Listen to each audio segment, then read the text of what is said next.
Bonjour à toutes et à tous et bienvenue dans cette interview exclusive avec Express Français. Les secteurs de l'enseignement supérieur, de la recherche scientifique et de l'innovation ont connu de multiples rebonds ces dernières années, mais également bon nombre de questions restent en suspens. On évoquera notamment la situation des étudiants revenus de l'Ukraine, la réduction de la durée de formation en médecine, la situation des doctorants, mais aussi les réalisations du ministère et les différents volets du pacte ESRI.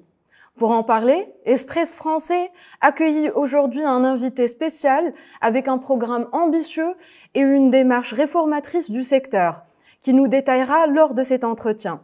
J'aimerais donc souhaiter la bienvenue au ministre de l'Enseignement supérieur et de la Recherche scientifique et de l'Innovation, Monsieur Abdeltef Miraoui. Merci pour l'invitation et bienvenue au ministère de l'Enseignement supérieur, de la Recherche scientifique et de l'Innovation. Merci beaucoup.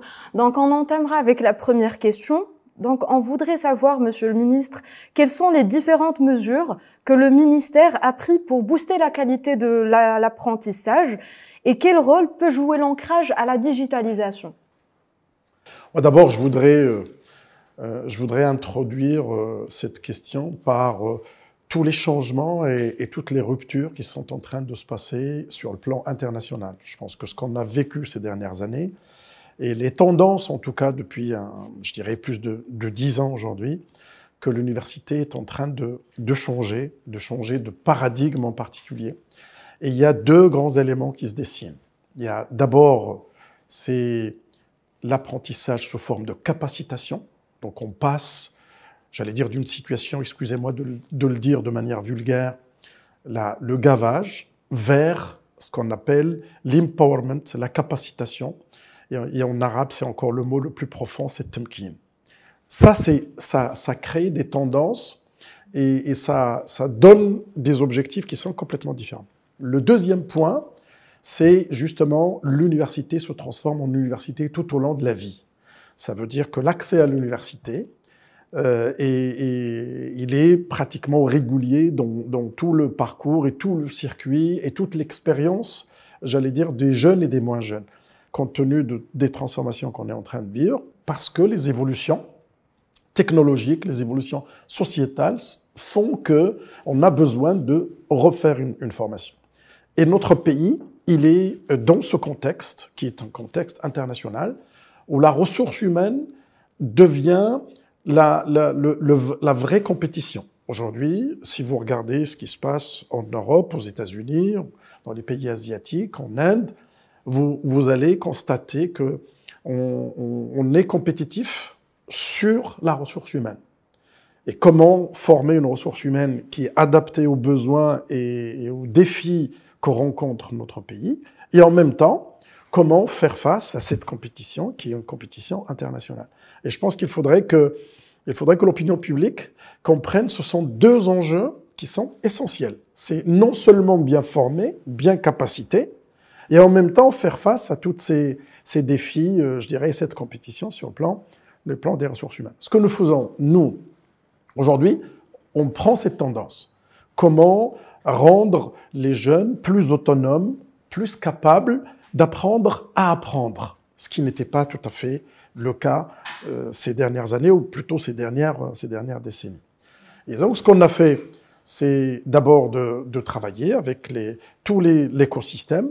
Donc, nous avons fait les assises régionales, comme vous avez probablement suivi, et puis nous avons travaillé avec les régions, ça veut dire les politiques. Et vous savez que la régionalisation avancée que Sa Majesté a décidé depuis plusieurs années, qu'il faut maintenant l'accompagner avec cette ressource, et que l'université doit être au centre des préoccupations de la région, et qu'elle doit être motrice, en quelque sorte, du développement de sa région. Et donc ces assises nous ont donné un certain nombre d'indications, de recommandations. Il y avait les politiques de la région, il y avait le monde socio-économique de la région, il y avait la société civile de la région, et puis il y avait bien évidemment, les forces vives des universités, les enseignants-chercheurs, le personnel administratif et technique, les étudiants. Et donc tout ça nous a permis d'avoir plus de 35 000 recommandations à l'échelle nationale. Mais chaque région avait ses recommandations pour essayer de dire qu'est-ce que nous voulons pour les années à venir, 2026 et 2030, bien évidemment. Et donc tout ça, on a abouti à, je dirais, changer un peu de paradigme. Mais on va pas faire des ruptures, on va le faire progressivement, de telle sorte que les jeunes apprennent à apprendre et que, bien évidemment, l'écosystème interne puisse suivre cette évolution. Et nous avons focalisé sur les accès ouverts. Ça veut dire les établissements, comme vous le savez, les facultés des sciences, les facultés de droit et d'économie, les facultés des lettres, et les polydisciplinaires pour lesquels on est en train de voir un peu une évolution positive par rapport à l'expérience que nous avons eue. Et donc, ces établissements à accès ouvert représentent, comme vous le savez, environ 90% de tous les étudiants que nous avons dans l'écosystème marocain. C'est en gros 1 240 000 étudiants aujourd'hui, 90% sont dans ces établissements. Et donc, la ressource humaine marocaine, si on veut en profiter, il faut absolument qu'on profite de cette richesse de la jeunesse pour la former, et la former en quelque sorte de manière plus efficace que ce que nous avons aujourd'hui, parce que nous perdons 50% de nos jeunes qui rentrent à l'université et qui sortent sans aucun diplôme au bout de 3 ans. Et c'est ça le vrai enjeu.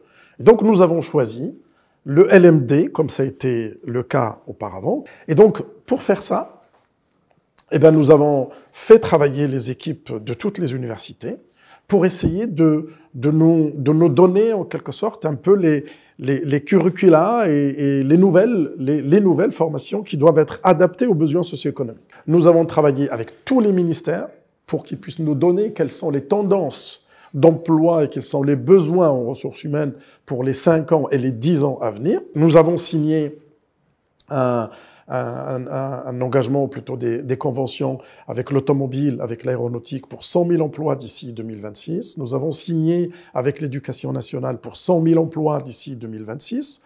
Et c'est les 20 000 qu'on fait chaque année, sur lesquels nous avons fait la licence spécifique pour l'éducation, pour qu'on puisse avoir des enseignants, des jeunes qui vont faire la licence pour devenir enseignants. Nous avons fait avec le ministère de la solidarité, le même principe. Nous sommes en train de travailler avec le ministère de la Justice, avec le ministère de l'Industrie, et on va continuer sur, j'allais dire, toutes ces conventions pour que nos formations puissent être des formations actives et qui prennent en compte un peu les tendances et les besoins que nous avons dans notre pays. Les besoins sont énormes. Le monde entier est en train de bouger et qu'aujourd'hui, nous sommes en train de converger sur le plan international. Nous sommes en train de converger sur l'université internationale. Le leitmotiv, c'est la capacitation, l'empowerment et bien évidemment l'université tout au long de la vie, avec l'ouverture sur les langues et puis l'ouverture sur la digitalisation en particulier, qui aujourd'hui n'est plus une question qui se pose, mais c'est une exigence dans tous les systèmes universitaires du monde. On va passer à la deuxième question. Ça concerne plutôt le volet de la recherche scientifique et de l'innovation. Et on aimerait bien savoir qu'est-ce que le ministère en fait compte mettre en œuvre pour améliorer le dispositif et soutenir cette recherche scientifique et l'innovation dans les régions du Royaume. Il n'y a pas d'université sans recherche scientifique. Sinon, c'est un lycée. Et l'idée de l'université, c'est qu'il y a des laboratoires qui travaillent, il y a des scientifiques qui font de la recherche, et cette recherche, elle est, j'allais dire, vulgarisée et déclinée en termes de formation. C'est ça là. Ça veut dire que la recherche nourrit l'enseignement. Et bien évidemment, les besoins socio-économiques nourrissent la pédagogie également. Et donc, c'est ça qui permet de faire un peu cette synergie. Et dans notre pays, nous avons jusqu'à présent de très bons chercheurs qui sont vraiment de qualité internationale, mais nous manquons peut-être un peu d'organisation et je dirais d'accompagnement, parce que beaucoup de nos chercheurs sont des fois esselés, sont des fois un peu seuls, et que les mécanismes de gestion financière, les mécanismes d'encadrement et d'accompagnement de nos laboratoires n'ont pas beaucoup suivi ces dernières années. Donc nous allons travailler sur cette question. Maintenant, nous avons également un certain nombre de priorités nationales sur lesquelles notre pays doit se positionner. Je prends quelques exemples qui sont faciles à comprendre pour l'opinion publique. Prenez la question du stress hydrique, de l'eau, pour simplifier. Aujourd'hui, nous passons par des vraies ruptures sur le plan je dirais, de la disponibilité de l'eau. Et nous avons vécu cette sécheresse et qu'il faut absolument répondre à cette question. On parle de dessalement, on parle aussi de gestion de l'eau, qu'elle soit beaucoup plus efficace que ce qu'elle est aujourd'hui. Nous avons aussi la problématique de l'énergie. Le monde entier est en train de s'activer sur les questions énergétiques. Nous avons, alhamdoulilah, nous avons une suite avec tous les monarques de notre pays, une suite dans les idées, dans tout ce qui est énergie renouvelable. Et bien évidemment, c'est une action qui s'amplifie. Vous avez vu que Sa Majesté, que Dieu l'assiste, a donné de nouveau ses orientations en ce qui concerne les énergies renouvelables et particulièrement l'hydrogène. Et donc, il faut accompagner ce mouvement et ce sont des priorités nationales. Je prends encore le cas des biotechnologies. Encore, Sa Majesté, que Dieu l'assiste, a lancé le grand chantier sur les vaccins au niveau de Ben Slimane. Il y a d'autres chantiers dans ce même domaine. Je pense que le Covid nous a montré qu'on avait besoin justement d'être autonome et d'être en souveraineté sur un certain nombre de thématiques. Et toutes ces thématiques que je viens de citer sont des thématiques de souveraineté. C'est que dans nos universités, nous avons d'excellents chercheurs, mais on a 4-5 dans une université, 4 ou 5 autres dans une autre université, et qu'on n'a pas cette masse critique, et qu'on n'a pas cette visibilité pour que l'État, le ministère, puisse contractualiser et puisse essayer d'accompagner ces thématiques. Donc nous avons décidé de créer des instituts nationaux sur les thématiques prioritaires. Nous allons commencer en 2023, nous allons commencer par l'eau, par l'énergie, par les biotechnologies, par l'intelligence artificielle, pour essayer de créer une masse critique d'enseignants-chercheurs qui vont travailler dans ces domaines. Et nous allons les accompagner, parce que nous avons lancé, à partir de cette année budgétaire, nous avons lancé 1000 docteurs moniteurs, c'est les doctorats qui seront payés 7000 dirhams par mois, et pour ne faire que le doctorat, donc que le doctorat, avec une obligation de mobilité pendant ces 3 années de doctorat, d'au moins une année dans un pays étranger, en s'appuyant sur nos Marocains du monde, en s'appuyant sur les laboratoires internationaux, de telle sorte qu'on puisse renouveler en quelque sorte j'allais dire un peu ce dispositif qui nous a permis en quelque sorte de créer l'université que nous avons aujourd'hui. Et pour la première fois dans l'histoire de l'université marocaine, aujourd'hui il y a une augmentation significative du budget de l'enseignement supérieur. Globalement, on a eu plus de 8%, mais sur le plan de la recherche, cette année, nous allons mettre pratiquement 1 milliard de dirhams dans le cadre des appels à projets. D'abord, 250 millions qui viennent du ministère, dans le cadre de la recherche, qui est fléché pour la recherche, plus de 400 millions qui sont dans le fonds de la recherche qui existe, qui n'est pas dans la loi budgétaire, mais qui est à côté. Et puis vous avez vu que notre gouvernement a mis en place pour la première fois également 300 millions de dirhams pour le monde socio-économique, pour travailler avec les universités, pour faire de la recherche-développement. Et donc nous avons un outil qui va nous permettre cette année de pouvoir partir sur de bonnes bases. Cette activité recherche n'est pas que nationale. Il y a des besoins sur le plan régional, sur le plan des régions, et ça, c'est les recommandations qui ont été sorties de ces assises régionales. Là aussi, la région qui souhaite travailler sur un domaine bien particulier, donc elle va pouvoir le faire avec l'université de sa région, et que si elle veut travailler sur une thématique qui concerne le national, bien évidemment, on aura un contrat tripartite, État, région, université. C'est que nous souhaitons que la régionalisation avancée prenne forme avec l'université. Qu'aujourd'hui, l'université doit être au cœur de cette régionalisation avancée. Et je pense que la recherche, elle est indispensable pour les régions, ne serait-ce que même sur le plan sociologique. Et puisqu'on parle déjà en fait des docteurs, j'aimerais en fait savoir, est-ce que vous pouvez nous clarifier un peu la situation des docteurs en fait qui ont déjà obtenu leur diplôme il y a quelques années ou bien qui viennent d'obtenir leur diplôme et qui manifestent en fait parce qu'ils sont actuellement en chômage? Je voudrais juste clarifier une chose. Le doctorat permet de postuler à des postes, ce qu'on appelle des enseignants-chercheurs. Aujourd'hui, on les appelle au Maroc, on les appelle professeurs assistants.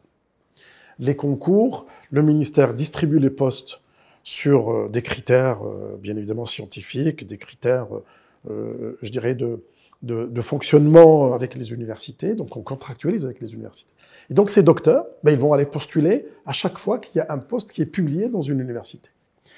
il s'agit pas de trouver un travail parce que quelqu'un a un doctorat. Ça n'existe nulle part au monde. Vous faites un doctorat, tout ce que le ministère fait, c'est qu'il veut absolument sauvegarder l'équité, qu'il faudrait l'égalité des chances. Et c'est la circulaire que j'ai envoyée cette année à toutes les universités, qu'on va de nouveau renforcer à la rentrée pour ces postes de cette année. Nous voudrions que les meilleurs gagnent. Et on ne fait pas, excusez-moi, on ne fait pas de social dans le recrutement. Parce que si vous faites du social, qui n'est pas le but de l'enseignement supérieur, l'enseignement supérieur et la recherche scientifique et l'innovation, nous cherchons les meilleurs, parce que les meilleurs vont nous permettre de faire une meilleure recherche, ils vont nous permettre de former les meilleurs, je dirais, lauréats et les meilleurs cadres.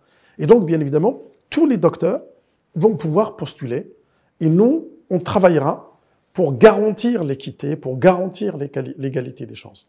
Mais pour recruter juste comme ça, je pense qu'il faut absolument oublier cette idée parce que ça n'existe nulle part au monde et que je pense que ça serait un crime à commettre vis-à-vis des enfants qui viennent chez nous pour apprendre et pour avoir une formation qui soit la plus optimisée, la meilleure, pour qu'ils puissent avoir une vie digne et avoir des diplômes qui leur permettent d'avoir et faire face aux défis et de la vie professionnelle et personnelle. Est-ce que le pacte ESRI que le ministère a conçu prévoit des mesures pour réhabiliter le rôle sociétal de l'université au vu des scandales qui l'ont frappé au cours de ces dernières années et notamment on va parler en fait de la tricherie, le sexe contre notes et le manque de transparence selon certains lors des concours de recrutement. Et est-ce qu'on pourrait parler également de la situation récente des doyens par intérim? Alors, je pense que ce que vous évoquez, j'allais dire un peu là, dans l'université, n'est pas le propre de l'université marocaine. Donc, les affaires d'harcèlement sexuel, moral, ça existe dans toutes les universités du monde. L'université n'est qu'une image parmi d'autres de la société. Je pense qu'il faut qu'on arrive à mieux former, mieux éduquer, sur tous les plans. Former les jeunes garçons pour qu'ils respectent, j'allais dire les jeunes filles. Former aussi les jeunes filles pour qu'elles puissent aussi être capables de jauger et de juger et de dire non. Et ça, c'est un travail que nous avons commencé à faire au niveau de l'enseignement supérieur avec leadership. Comment rendre la femme autonome avec le leadership qu'il faut. Mais il y a aussi un travail qui est plutôt dans les foyers. Comment arriver à accompagner, j'allais dire, un peu toutes ces transformations et tous ces défis. Je ne voudrais pas esquiver la question, mais je voudrais juste qu'il faut la ramener à sa juste mesure. La plupart, je dirais pour ne pas dire 99%, des enseignants-chercheurs, des administratifs, du personnel de l'université sont des gens comme vous, comme moi, comme tout le monde, qui font leur travail le plus honnêtement possible. Mais vous avez toujours, comme dans toute la société, vous avez toujours des gens qui peuvent dériver, qui peuvent faire, qui peuvent s'égarer, et qu'il faut être ferme. Nous, au ministère, on avait dit que c'était tolérance zéro. Nous continuons sur cet aspect de tolérance zéro. Je pense que le message est bien passé, mais je voudrais quand même relativiser aussi ce qui se passe, parce que c'est quelque chose c'est un fléau international où il faut éduquer. Et je pense que le rôle de l'université est d'être au cœur de ces formations. Mais je pense qu'il faut avoir de l'espoir, parce que ce que nous voulons, c'est capaciter les individus. Lorsque vous capacitez les individus, ils sont eux-mêmes ont possibilité de pouvoir capaciter leurs enfants, capaciter leur foyer. Et je pense que c'est, j'allais dire, ce cercle-là qu'il faut absolument, qu'il faut initier, qu'il faut maintenant, je dirais, finaliser. La deuxième question, vous savez que lorsque vous avez la fin d'un mandat de n'importe quel responsable, notre système qu'on va essayer d'améliorer pour les années à venir, parce que nous révisons la loi 0100, nous révisons le statut des enseignants-chercheurs, et donc nous travaillons un peu comment accompagner ce pacte ESRI en adaptant nos lois, nos réglementations pour qu'on puisse être le plus optimal possible. Et quand un poste de responsable est vacant, en général, on l'anticipe, on essaie d'initier toutes les procédures qui sont administratives parce qu'il faut l'autorisation du chef de gouvernement pour publier le poste. Une fois que le poste est publié, nous avons des délais à respecter, d'abord dans la publication, ensuite dans le dépôt des dossiers, et ensuite il y a les jurys qui se réunissent, et puis après on fait la proposition au niveau du ministre qui fait la proposition au chef de gouvernement et qui passe au conseil de gouvernement. C'est un processus qui est un peu long, qui est fastidieux. Nous travaillons pour le rendre un peu plus léger, pour que l'université soit un peu plus agile dans son fonctionnement. Mais je voudrais pas exagérer cette situation. Un intérimaire, un doyen par intérim, un président par intérim, il a toutes les prérogatives.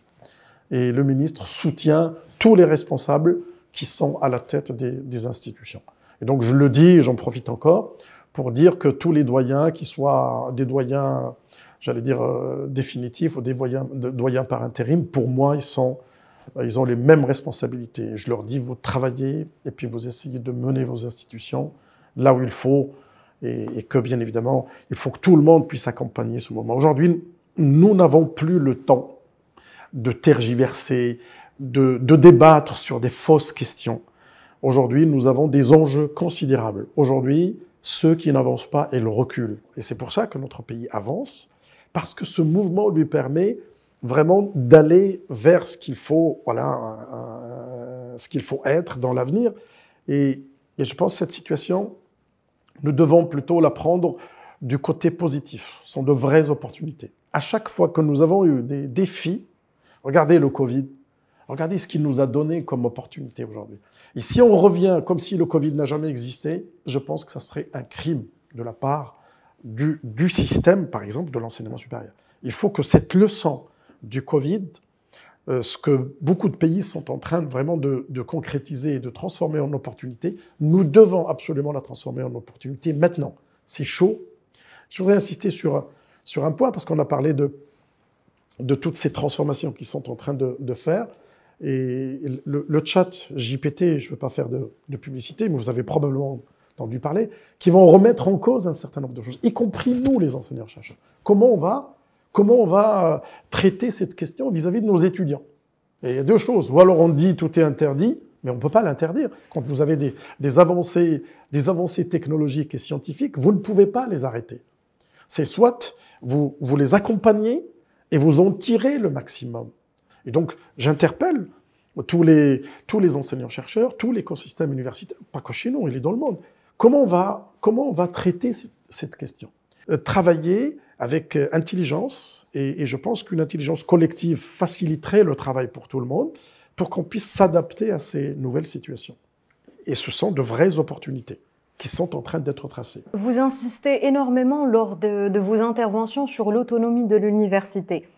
Donc, quels sont les moyens que le ministère met à leur disposition pour qu'elle se détache de votre tutelle? D'abord, je voudrais juste relativiser ce terme d'autonomie. L'autonomie ne veut pas dire indépendance.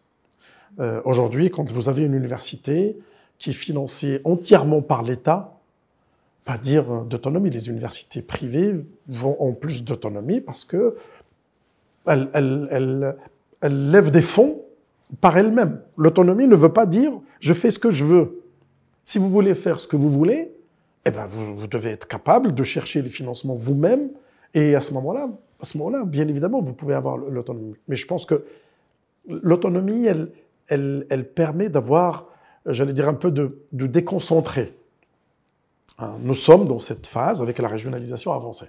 Donc il faut accompagner ce mouvement qui a des activités, qui a des prises de décision qui doivent être in situ, qui doivent être dans les universités, qui doivent être dans les régions. C'est sur quoi on travaille. Nous, au ministère, ce que nous avons souhaité, c'est de déployer la contractualisation.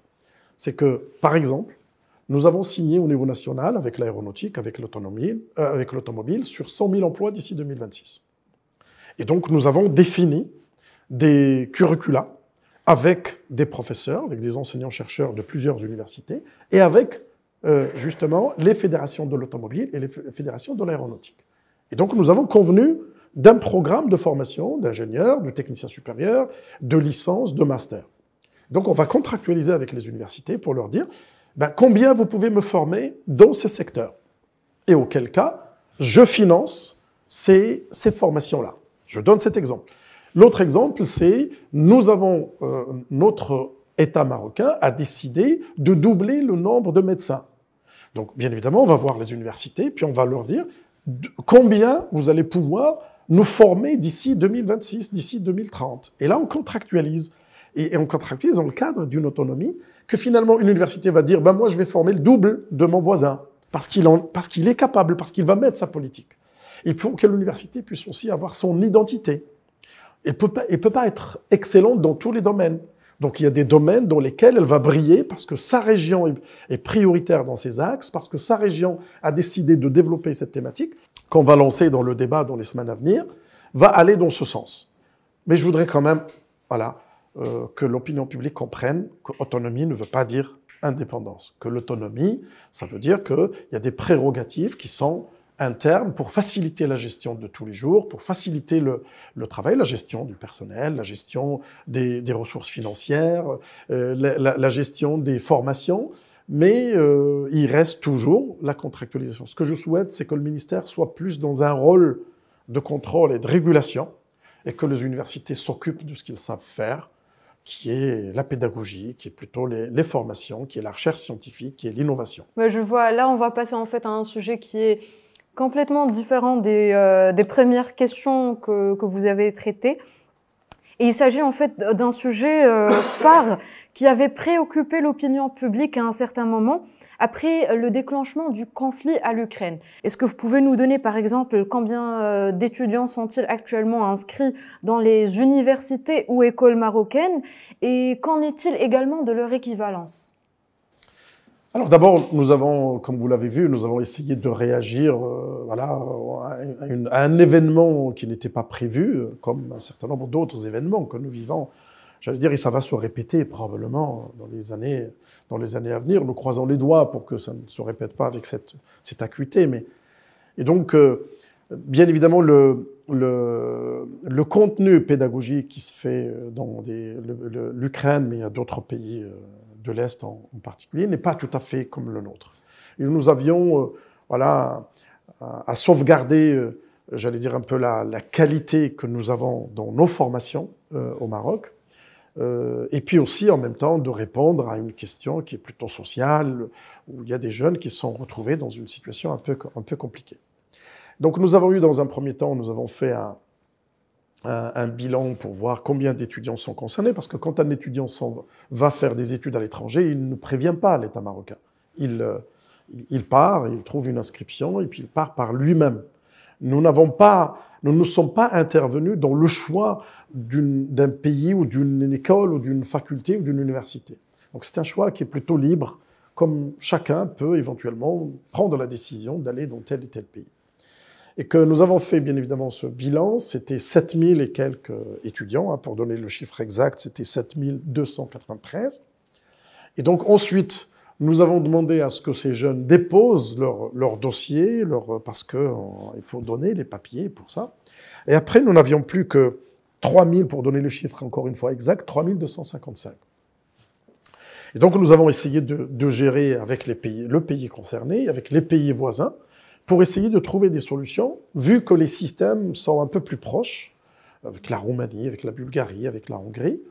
Et puis ensuite, on a déclaré qu'on allait faire un concours d'entrée, parce que nous ne pouvons pas faire autrement. C'est comme ça la loi. La loi pour entrer dans les facs de médecine, ces étudiants, 76% d'entre eux étaient dans les métiers de la médecine, dentaire, pharmacie et médecin. Et donc, bien évidemment, il fallait faire ce concours. Ce concours, il y a 545 jeunes qui se sont présentés, et puis il y a 33% d'entre eux qui ont réussi le concours, et qui sont maintenant dans les facultés de médecine, privées en particulier, parce que c'était dans le privé que nous avions fait la proposition. D'autres ont continué en Roumanie, en Bulgarie, dans les pays un peu, je dirais, voisins, et que voilà, cette situation, elle est plutôt derrière nous. Je comprends les difficultés qu'ont vécues les jeunes, je comprends les difficultés qu'ont vécues les parents, mais en tout cas, nous avons, dans notre gouvernement, nous avons fait vraiment le maximum de ce qu'on pouvait faire. Mais dorénavant, je voudrais profiter de cette occasion, ce que nous sommes en train de faire, c'est de mettre des commissions en place pour le dentaire, pour la pharmacie et pour la médecine, et pour tout ce qui est architecte et tout ce qui est topographie, etc., pour aller voir dans ces pays de l'Est et de voir quelles sont les universités qui ont, j'allais dire, la qualité requise pour notre pays, pour qu'elles ne soient pas en décalage avec ce que nous faisons ici. Il y a beaucoup de gens qui parlent de la qualité de ces diplômes, et donc moi je ne voudrais pas rentrer dans cette logique, parce que c'est un jugement de valeur et qu'il faut qu'il soit scientifique et qu'il faut qu'il soit étudié de manière concrète. Donc ces commissions vont étudier les programmes, vont aller voir sur place ces universités pour essayer de voir quelles sont les universités, quelles sont les facultés qu'on va labelliser. On va dire sur le site internet, donc j'espère qu'en 2023 on va pouvoir l'annoncer d'ici peut-être le mois de mai ou le mois de juin, pour dire voici les universités qui ont des programmes qui correspondent à ce que nous avons, nous, en qualité et en compétences. Et à ce moment-là, les gens sont libres. S'ils choisissent autre chose que ces établissements que nous aurons labellisés, ben ils n'ont qu'à assumer leur choix. Nous voudrions accompagner les parents et les jeunes dans leur choix. Que si vous allez dans une université particulière en Roumanie, vous êtes sûr que lorsque vous reviendrez pour avoir l'équivalence, vous l'aurez sans aucun problème. Et puis pour terminer sur cette question, ce que nous avons fait aussi comme arrangement, les étudiants qui voulaient continuer dans les universités ukrainiennes à distance, nous leur avons donné cette possibilité, et qu'une fois qu'ils terminent leurs études, leur 5e année, à ce moment-là, les stages, ils peuvent les faire au Maroc, et puis nous, on va faire l'équivalence. Donc on les suit, et donc voilà les conditions qui sont là. Mais nous avons affronté 2 questions. Encore une fois, c'est à chaque fois, malheureusement, ce sont des contraintes et ce sont des difficultés qu'ont vécues les parents et les jeunes, mais c'est une opportunité aussi pour notre système pour essayer de mettre de l'ordre sur justement ces diplômes qui nous viennent de l'étranger, pour essayer de recadrer un peu tous ces éléments. Avant de clôturer, donc, notre dernière question posera en fait sur les réalisations du ministère. On pourrait être spécifique, on pourrait parler des réalisations en 2022, et quelles sont en fait les prévisions pour les prochaines années?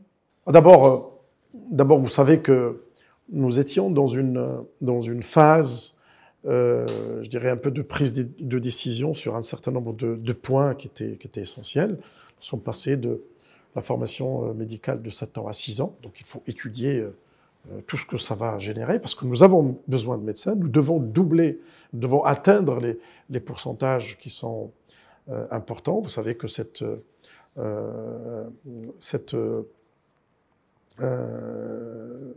protection sociale voulue, orientée par Sa Majesté, que Dieu l'assiste, il faut l'accompagner avec des médecins, avec tout le potentiel humain qui va accompagner nos hôpitaux. Et donc cette question, il faut la gérer. Nous avons aussi pris à bras-le-corps cet aspect de formation des enseignants de l'éducation nationale, qu'il fallait absolument travailler et puis lancer rapidement, parce qu'on recrute chaque année 20 000, donc il faut absolument préparer ces générations pour faire face à ces besoins. Et nous avons aussi ouvert, je dirais, nos formations sur le monde socio-économique avec les conventions que nous avons faites, qu'on a démarré, pratiquement 58 filières aujourd'hui qui répondent à ces conventions que nous avons faites avec le monde socio-économique de l'automobile et de l'aéronautique. Nous avons demandé aux universités d'introduire l'anglais dans les formations. Nous avons créé un certain nombre de filières anglophones. Nous avons aujourd'hui plus de 12 000 étudiants qui suivent des formations, au moins un module en anglais. Donc nous voulons développer ces aspects, Mais nous avons travaillé pour que, à la rentrée prochaine, qu'on puisse réviser tous nos contenus des formations à accès ouvert dans nos universités. Vous savez qu'il y a certaines filières qui n'ont pas été, je dirais, révisées depuis 20 ans, 30 ans, pour ne pas dire plus, et qu'il faut maintenant revoir un peu nos contenus. Je prends juste le domaine. Ce matin, j'ai reçu les gens qui travaillent sur la psychologie. Aujourd'hui, la psychologie est quelque chose d'essentiel dans le développement de toutes les nations. Mais il nous faut une psychologie de travail, des organisations, psychologie pour les personnes âgées, la psychologie qui accompagne les enfants nouveau-nés, la psychologie des accidents, enfin dans les hôpitaux. On a besoin, les entreprises ont besoin de psychologues dans tous les domaines, mais que nous avons des formations de psychologie qu'il faut rénover, qu'il faut réadapter aux besoins d'aujourd'hui. Je cite cet exemple, mais je peux citer l'exemple du droit. Vous savez que dans le droit, nous avons des fois une seule licence, droit privé, droit public, alors que nous savons qu'il y a droit notarial, droit des affaires, droit digital, droit... Il y a énormément de besoins que les entreprises aujourd'hui cherchent et ne trouvent pas. Et donc, il faut absolument qu'on révise un peu nos contenus et que on travaille dans une dynamique de co-construction à l'intérieur de l'écosystème universitaire. Donc, les collègues enseignants-chercheurs travaillent pour rénover tout ça, mais en co-construction aussi avec nos partenaires. Nos partenaires du monde socio-économique, de la CGEM, de toutes les fédérations, mais aussi de nos différents ministères. Prenez par exemple le cas aujourd'hui du ministère de la Justice. Il fait des concours et il suffit d'avoir une licence de droit. Alors que le concours, peut-être, il va servir pour... je ne sais pas quoi, il va servir pour les juges ou il va servir pour les autres métiers du ministère. Mais qu'il faut maintenant essayer de gagner du temps. Et si nous voulons qu'une administration soit une administration qui répond aux vrais défis des citoyens, il faut que les jeunes soient bien formés. Pas quand ils arrivent à l'entreprise ou qu'ils arrivent à leur emploi qu'on va commencer à les former. Il faut absolument qu'on puisse anticiper et puis donner l'envie aux jeunes de choisir tel ou tel métier.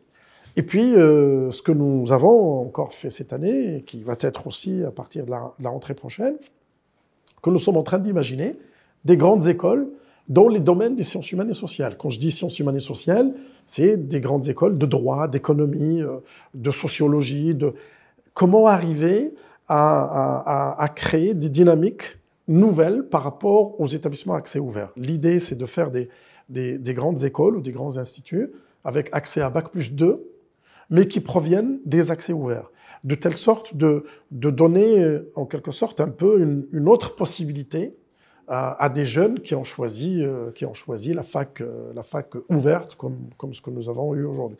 L'idée est de diversifier et de répondre à toutes ces transformations que nous vivons aujourd'hui. Les domaines sont multiples. À chaque fois que vous discutez avec le monde socio-économique, vous vous apercevez que nous sommes loin de répondre à un certain nombre de besoins. Mais je voudrais quand même insister sur un point, que l'université n'est pas non plus juste un outil pour trouver du travail aux jeunes ou pour éventuellement les former pour avoir un emploi. Je pense que l'université doit garder, et elle doit absolument être dans cette position d'université avec le grand U, qui produit le savoir et puis qui essaie de le vulgariser, qui essaie de le transmettre. Cette vocation de l'université, elle doit être absolument présente. C'est pour ça que la recherche scientifique, pas toujours que appliquée, la recherche fondamentale, que la liberté éventuellement de pouvoir mener des recherches de manière approfondie, doit rester. Parce que sinon, on va devenir, j'allais dire, un peu des institutions de formation professionnelle. Et c'est pas ça le but. On a des institutions qui font ça. L'université doit être dans le mouvement, doit suivre un peu les besoins socio-économiques, mais elle doit garder aussi un volet scientifique, un volet d'évolution de l'humanité, et que tous les pays participent à cette évolution. Et je pense que ça fait partie de la notoriété, de l'image, du soft power que nos universités doivent absolument rester dans ces domaines. Donc, c'était notre dernière question. Je tiens énormément à vous remercier Merci. de nous avoir accueillis aujourd'hui au ministère et d'avoir répondu à nos questions. Et je remercie également toutes les personnes qui nous ont suivis aujourd'hui. Merci, merci.